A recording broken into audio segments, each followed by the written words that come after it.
खुलुमबाय गिबियावनो नोंथांमोन बयनिसिमबो गोजोन फुंबिलिनि गाहाम हामलायनायखौ बावहरनायजों लोगोसे सोरजि द क्रिएटिविटी चेनेलाव बरायनानै लाग्रोनाय जालायबाय।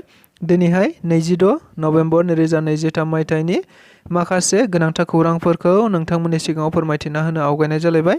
नोंथांमोनहा नायनानै जुदि मोजां मोनोब्ला लाइक खालामगोन, शेयार खालामगोन होनना आसा खालामबाय। लोगोसे चेनेलाव गोदान फैदोंब्ला आरो सानफ्रामबोनि बेबायदि गोनांथार खौरांफोरखौ मोनबाय थानो लुबैदोंब्ला चेनेलखौ जाहाथे साबस्क्राइब खालामनानै लायो बेखौनो गुरै खावलायबाय।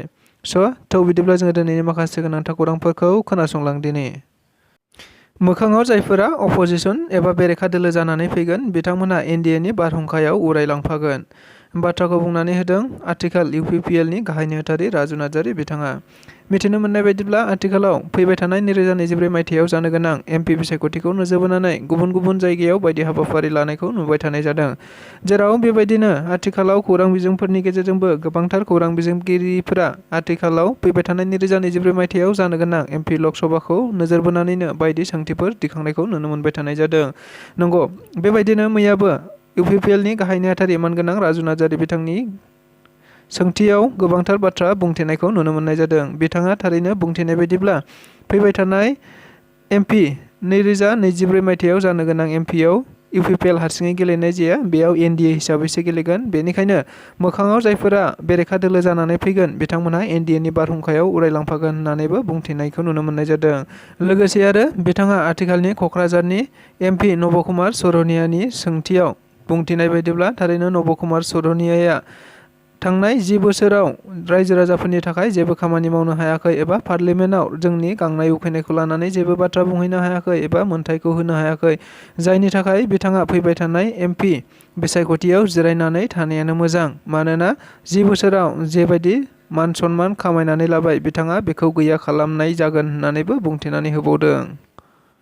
बिपिएफ राजखान्थि दोलोनि सासे गागि दैदेनगिरि एबा बिटिसिनि बारग' लेङाइ गाहाय मावफुं सोद्रोमा खाम्फा बरगयारि बिथाङा आथिखालनि सरकारखौ लानानै माखासे गोबांथार बाथ्रा बुंथिनायखौ नुनो मोननाय जादों। जेराव बिथाङा खौरां बिजोंफोरनि गेजेरजों बुंथिनानै होनाय बायदिब्ला बिटिसिखौ हाग्रामा महिलारियासो जौगानानै होदों। बिटिसिआव हाग्रामा महिलारि बानायनाय लामायानो दासिमबो दङ। बिथांमोनहा दासिमबो मोनसेबो एबा दोंसेबो गोदान लामा बानायनो हायाखै। इभेन बिथांमोनहा गोजाम लामाखौनो दासिमबो सोदांफिननो हायाखै। बेनि अनगायैबो मोनसेबो बिथांमोननियाव जौगानायनि एजेन्डा गैया। गंसेबो फरायसालि गायसनाखै, गंसेबो कलेज गायसनाखै, गंसेबो जेबो हाबा मावाखै होननानै बुंथिनायखौ नुनो मोननाय जादों। मख'नो गोनांदि फैबाय थानाय 2024 मायथाइयाव जानो गोनां एमपि बिसायख'थिखौबो थारैनो बिपिएफ दोलोनिफ्राय गावखौ दैथायहरनाय जागोन होननानैबो थोंजोङै बुंथियाखैब्लाबो नाथायबा बिथाङा गावखौनो 99% मोनगोन होननानैबो आथिखालाव रोखायै बुंथिनानै होदों। लोगोसे बिथाङा गासैहाय फैबाय थानाय 2024 मायथाइयाव जानो गोनां एमपि बिसायख'थियाव गुबैयै आथिखालाव इउपिपिएल राजखान्थि दोलोआ बिपिएफ राजखान्थि दोलोखौ अजद होबाय थानाय, जेराव बिटिसिआव 17 बोसोराव जेबो जौगाखांनायनि खामानि मावाखै होननानै बुंबाय थानाय बे बाथ्राखौनो लानानै फैबाय थानाय 2024 मायथाइयाव इलेक्सन गेलेनो रेडि जागोन होननानैबो बिथाङा बुंथिनानै होनायखौ नुनो मोनदों। लोगोसे फैबाय थानाय बिसायख'थियाव थारैनो बिपिएफ राजखान्थि दोलोआ रावजोंबो लोगो गैया आरो रावजोंबो लोगो गैयाबानो रायजो राजाफोरा बिपिएफनोनो भट होगोन होननानैबो बुंथिनानै होबावदों। होखारजानाय दैदेनगिरिफोरासो बिपिएफ राजखान्थि दोलोआव जयनिं जाहैयो। राजकुमार बिथाङाबो निस्सय बुहुल मावदोंमोन, जायनि थाखाय बिथांखौ प्रेसिडेन्टशिपनिफ्राय बोख्लायनाय जादोंमोन। बाथ्राखौ बुंनानै होदों आथिखालनि बनरगांव बियाबनि एमसिएलए राजीव कुमार ब्रह्म बिथाङा।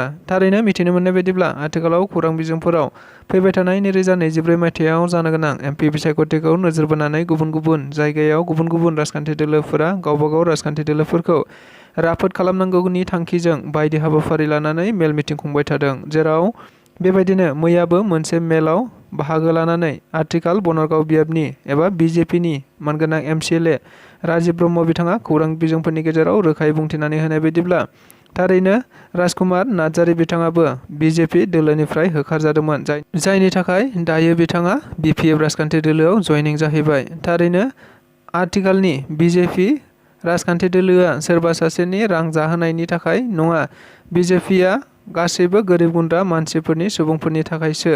थारैनो बे बाथ्राखौ रोखायै बुंथिनानै होदों बिजेपिनि एमसिएलए राजीव ब्रह्म बिथाङा।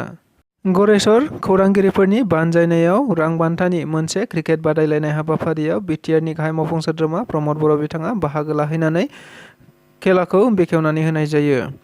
मिथिनो मोननाय बायदिब्ला मैया गरेस्वर खौरांगिरि बिथांमोनहा थारैनो रुंसारि खौरांगिरि दीपक स्वर्गियारिनि मुङाव बिथांखौ गोसोखांनानै मोनसे रांखान्थि एबा रां बान्थायारि मोनसे क्रिकेट बादायलायनाय जागायजेनो। जाय जागायजेननायखौ मैया बिटिआरनि गाहाय मावफुं सोद्रोमा प्रमद बर'आ रोखायै बेखेवनानै होनाय जायो। मख'नो गोनांदि मैयानि बे हाबाफारियाव गुबैयै बिथां प्रमद बर'जों लोगोसे गुबुन गुबुन UPPLनि दैदेनगिरि आरो गोबां रायजो राजाफोराबो हाबाफारियाव बाहागो लानानै गाजा गोमजायै खुंफुंनाय जायो होनना मिथिनो मोननाय जादों।